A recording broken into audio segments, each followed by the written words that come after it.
നമസ്കാരം, ഞാൻ Rakesh M G. നമ്മുടെ വാഹനം സർവീസ് ചെയ്യാൻ വേണ്ടി സർവീസ് സെൻറ്റേഴ്സിൽ കൊടുക്കണോ അതോ ലോക്കലായിട്ടുള്ള ഏതെങ്കിലും ഒരു വർക്ക്ഷോപ്പിൽ കൊടുത്താൽ മതിയോ? ഇതിനെക്കുറിച്ച് ഞാൻ വീഡിയോ ചെയ്തിട്ടുള്ളായിരുന്നു. പക്ഷേ കഴിഞ്ഞ ദിവസം ഒരു സബ്സ്ക്രൈബർ ചോദിച്ച ചോദ്യമാണ്. ജോൺ ജിനു ആണ് ചോദിച്ചിരിക്കുന്നത്. ചോദ്യം ഇങ്ങനെയാണ്: കാർ സർവീസ് ചെയ്യാൻ സർവീസ് സെൻറ്ററിൽ കൊടുക്കുന്നത് ആണോ നല്ലത്? ഒരുപാട് ബില്ലെടുക്കും, അതോ വർക്ക്ഷോപ്പിൽ കൊടുക്കുന്നതാണോ നല്ലത്? Please reply.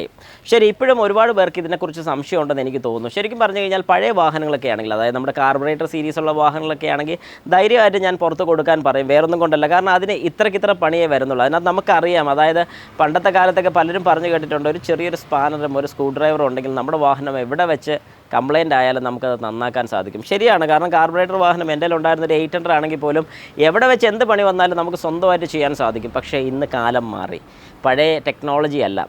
ECM അങ്ങനത്തെയൊക്കെ, അതായത് എൻജിൻ കൺട്രോൾ മൊഡ്യൂൾസ് വന്നു തുടങ്ങി. ഇപ്പോഴത്തെ പുതിയ മോഡൽ വാഹനങ്ങൾക്ക് 10-27 മൊഡ്യൂളുകളാണ് വരുന്നത്.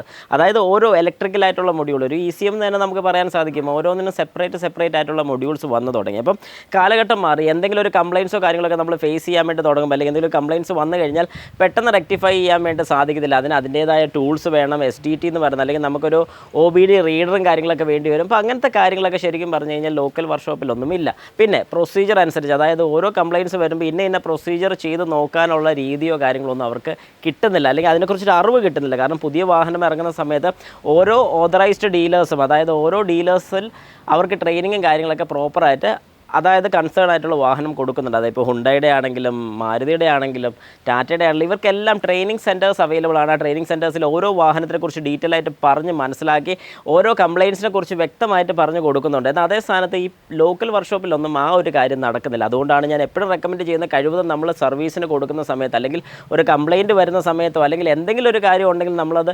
ഓതറൈസ്ഡ് ഡീലേഴ്സിൽ തന്നെ കൊടുക്കണം എന്ന് ഞാൻ റെക്കമെൻഡ് ചെയ്യുന്നതിൻ്റെ പ്രധാന കാര്യം ഇത് തന്നെയാണ്. കാരണം നിങ്ങൾക്ക് സ്വന്തമായിട്ടൊന്ന് ചിന്തിച്ചാൽ മനസ്സിലാവും. കാരണം സ്ഥിരം ചെയ്യുന്നൊരു വാഹനം, അല്ലെങ്കിൽ ഇപ്പം ഞാൻ മാരുതി നിൽക്കുന്നതുകൊണ്ട് ഞാൻ പറയുകയാണ്, കാരണം ഞാൻ മാരുതിയിൽ ഞങ്ങൾക്ക് ഒരുപാട് ട്രെയിനിങ്സും കാര്യങ്ങളൊക്കെ കിട്ടും. ട്രെയിനിങ് ഒക്കെ ചെല്ലുന്ന സമയത്ത് നമുക്ക് കിട്ടുന്ന ഓരോ അറിവെന്ന് പറഞ്ഞാൽ അത് ചെറുതായിരിക്കത്തില്ല. ഓരോ കംപ്ലയിൻസ് ഓരോ കസ്റ്റമേഴ്സ് പറയുന്നത് നമ്മളും ഡിസ്കസ് ചെയ്യും, നമ്മൾ ട്രെയിനേഴ്സിനെ വിളിച്ച് ചോദിക്കും. അപ്പം ഇങ്ങനെയൊക്കെ വരുന്ന സമയത്ത് നമുക്ക് കൂടുതൽ അറിവ് കിട്ടുകയാണ്. ഓരോ കംപ്ലയിൻസ് നമുക്ക് വ്യക്തമായിട്ട് മനസ്സിലാവും. ആരെങ്കിലും ഒരു കംപ്ലയിൻ്റ്, ഒരു ചെറിയൊരു കാര്യം, അതായത് രാകേഷ് ഇന്ന പോലെ ഒരു ഫ്രണ്ട് സൗണ്ട്, അല്ലെങ്കിൽ ഇങ്ങനെ ഓടിക്കുന്ന സമയത്ത് ഒരു സൗണ്ട് ഉണ്ടെന്ന് പറയുമ്പോൾ നമ്മൾ അന്നേരം പറയും ഇന്നതായിരിക്കും കാരണം. ഇത് പറയുന്നത് നമ്മുടെ എക്സ്പീരിയൻസ് ആണ്. ഈ എക്സ്പീരിയൻസ് കിട്ടണമെന്നുണ്ടെങ്കിൽ നമുക്ക് ഇതുപോലെ ട്രെയിനിങ്സും കാര്യങ്ങളൊക്കെ കിട്ടുന്നുള്ളതുകൊണ്ടാണ്.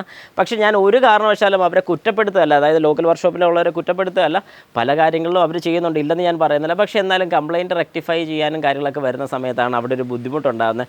നോർമൽ ഒരു ഓയിൽ ഫിൽറ്ററൊക്കെ മാറാൻ ആരെക്കൊണ്ടും പറ്റും. പക്ഷേ ഒരു കംപ്ലയിൻറ്റ് റെക്ടിഫിക്കേഷനും കാര്യങ്ങളൊക്കെ വരുമ്പോഴാണ് ബുദ്ധിമുട്ട് നിങ്ങൾ ശരിക്കും ഫേസ് ചെയ്യാൻ വേണ്ടി പോകുന്നത്. പിന്നെ ഈ ഓയിലൊക്കെ മാറുന്നതിലാണെങ്കിലും അതിൻ്റെ പ്രൊസീജിയർ ചില പുതിയ മോഡൽ വാഹനങ്ങൾക്കൊക്കെ വ്യത്യാസങ്ങൾ വരുന്നുണ്ട്. അപ്പോൾ അതും കൂടെ നിങ്ങൾ മനസ്സിലാക്കിയിരിക്കണം എപ്പോഴും ചെയ്യുന്ന സമയത്ത്.